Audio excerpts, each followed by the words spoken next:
What's going on, y'all? NBA playoffs are coming up. They're about to start on Saturday, I'm pretty sure.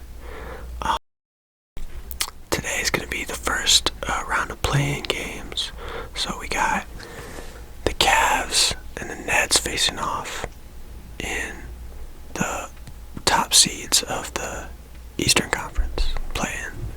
And then we've got, I think it's the T-Wolves and the Clippers facing off in the Western Conference play-in. So, should be interesting. I know people are probably expecting the Nets to win today against the Cavs. That could happen, I don't know. Personally, I think the Cavs are a better team as like an all-around team. The Nets just have bigger names with, Kevin Durant and Kyrie Irving. But I don't know if they have like a good team, which is why they're in the play-in at all. You know what I mean? To me, that team with those kind of names, if they had constructed any kind of good team, they shouldn't be in the play-in. They should already be locked in the playoffs. But that's just me. As far as the Clippers and T-Wolves, that's going to be a close one. I think both of these games are going to be good. They're both going to be close. I think it's pretty impressive that the Clippers have actually done decently, even though they don't have Kawhi and didn't have Paul George for most of the season. But now that Paul George is back, I could see the Clippers winning today. I think the T-Wolves still have they're still young, so they still have a little growing to do as a team. But they've been really, really good, and I wouldn't be surprised if they win either. Either way, I think that both of these matchups, the loser probably will still end up making the playoffs in the second round of the play-in, because, I don't know, the second round of the play-in with like the Hawks and the Hornets, and I think it's who in the West, the Spurs, and there's one other team. I don't remember the last West team.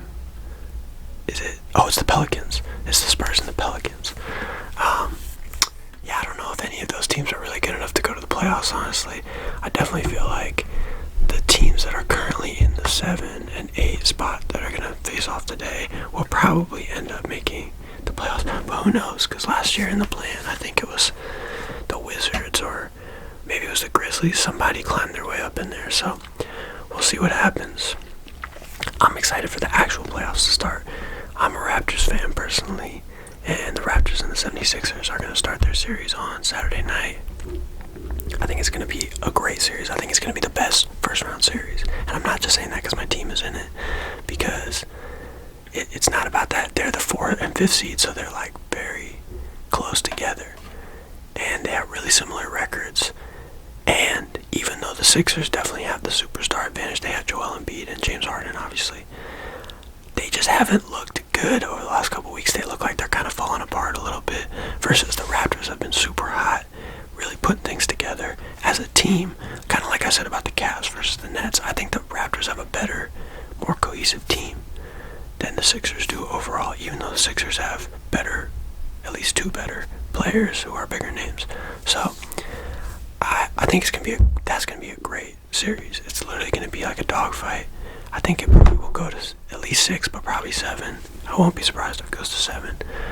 I think the Raptors might win it because the Raptors have been just beating on the 76ers in the regular season. And I know that, regular season and playoffs are different, but in 2 out of the 3 games that the Raptors won in the regular season, they didn't have Fred VanVleet. And at least one of them, they didn't have OG Anunoby either. Those are 2 of their main pieces. They're 2 of their starters. 2 guys who really affect the team and who really affect the game. And they still beat the 76ers, who had Joel Embiid and Harden playing in those games, I'm pretty sure. At least in one of those games. In the game, there was a game where the Raptors didn't have 2 of their starters, the 2 that I mentioned, and the Sixers had both. This was the most recent game that they played against each other, and the Raptors beat them. And they also held James Harden to like 13 points. And Pascal Siakam had like a 37-point triple-double. So, unless the momentum shifts with these teams, which it doesn't look like it will, I see the Raptors being the team to win here. I think they're still a bit of an underdog in the eyes of most people, just because, like I said, they don't have those superstar names. Although Pascal Siakam is like severely underrated. He should be a superstar, but it is what it is. think at the very least, I think the Sixers are in for a really, really, really tough battle, and I think that the pressure's on the Sixers because the Raptors weren't even expected to make the playoffs. They were seen as like an underdog team that might make the play-in, and they ended up getting the 5th spot in the playoffs. So they did really, really well. They've been really, really hot. As I mentioned, they seem to just always give the Sixers a problem. I've even seen Joel Embiid.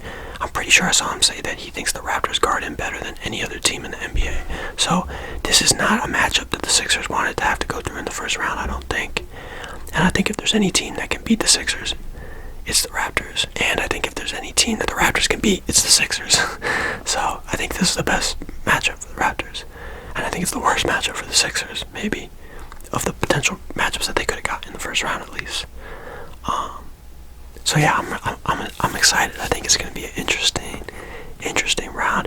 That's just that series. I mean, we got a bunch of interesting series going on too. We got Bulls and Bucks, which isn't that interesting because no offense to the Bulls, I love DeMar DeRozan, ex-Raptor obviously, but I don't see the Bulls even having a chance in that series. I think that the Bucks are gonna.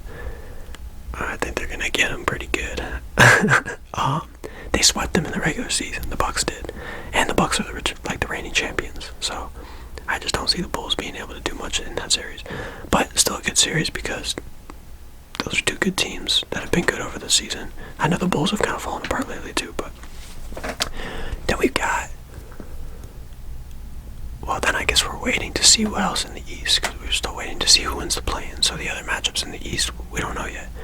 And then in the West, I might have to check. I might have to look at what the matchups are going to be in the West. I know the Nuggets are in 6th, so that means that the Nuggets are. I think they're going up against the Warriors because I think the Warriors are in 3rd. The Warriors, I think, will be a top contender in the West this year. Obviously, the Suns have been amazing. They're the 1 seed, but I think if there's going to be any team that really give the Suns a serious problem or a serious run for their money in the West, it's definitely the Warriors. Even though the Warriors are the 3rd seed, not the 2nd seed, the team that is the 2nd seed, the Grizzlies, they've been phenomenal, but they're super young. I think they're like the youngest team in the league, if not the youngest, then the 2nd youngest. Their leader, their superstar is Ja Morant, who is like, I think it's his 3rd year in the league. Like he was just rookie of the year 2 years ago. So they have a good team. Don't get me wrong. They wouldn't be the 2nd seed if they didn't have a good team. Not only are they the 2nd seed, I think they have the 2nd highest record in the NBA too, overall. But I don't know. I don't know if they have the playoffs experience. And then you look at the Warriors. They've won a bunch of championships, obviously, in the last 10 years. They've got their 3 main guys from those championship runs. Steph Curry, Klay Thompson, Draymond Green. Now I know Steph Curry is hurt right now. I don't know if he's able to come back at any point in the playoffs if they win and keep going. I have to look into that.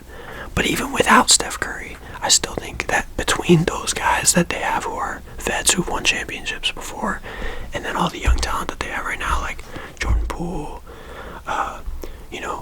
what's his name? Andrew Wiggins, right?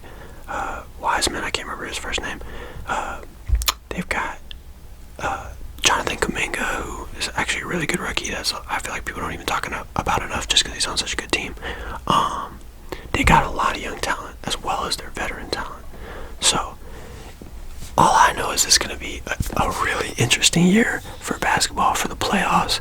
I don't even really have like anybody I can say that I strongly feel is going to win the championship or anything. I could say that I probably feel like the Suns are going to come out of the West or the Warriors, like I said. But in the East, I don't even know. We got to see, man. This is going to be a crazy year. They really shook the league up this year. I'm excited. I'm looking forward to it. It's going to be it might be the best playoffs that I've watched, like, intently.